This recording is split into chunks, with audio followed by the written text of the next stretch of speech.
Social మీడియాలో నేను అనని మాటలు కూడా పెట్టేస్తున్నారు. ఆ ఏబిఎన్ రాధాకృష్ణ, ఆ బిఆర్ నాయుడు. నేను నిన్న తిరుపతి వెళ్ళాను.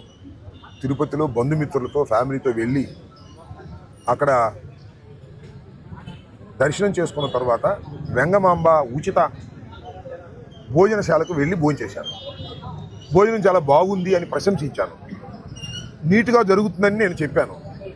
అది కొత్తగా జరుగుతుంది కాదు, 1985లో ప్రారంభించబడినటువంటి ఉచిత అన్నదాన ప్రసాదం అప్పటి నుంచి ఇప్పటి వరకు సాగుతూ ఉంది. 27,000 కోట్ల రూపాయలు దానికి నీబోటి వాళ్ళు ధర్మాత్ములు ఇచ్చారు. ఆ డబ్బులన్నీ ఉన్నాయి.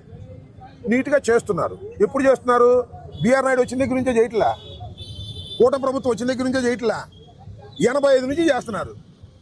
ఇవాళ నేను అది ప్రశంసిస్తే ఈ ఎల్లో మీడియా బిఆర్ నాయుడిని మెచ్చుకున్నానంట. బిఆర్ నాయుడు నేను ఎందుకు మెచ్చుకుంటాను? బిఆర్ నాయుడు ఏమన్నా భక్తుడా? బిఆర్ నాయుడు అనే వ్యక్తి ఒక వ్యాపారస్తుడు, ఒక పొలిటికల్ బ్రోకర్. ఆ బిఆర్ నాయుడిని నేను మెచ్చుకున్నానని, ఆ బిఆర్ నాయుడికి ప్రశంసలు అందించానని ఎవరు చెబుతున్నారు? బిఆర్ నాయుడు ఛానల్ వాళ్ళు చెబుతున్నారు.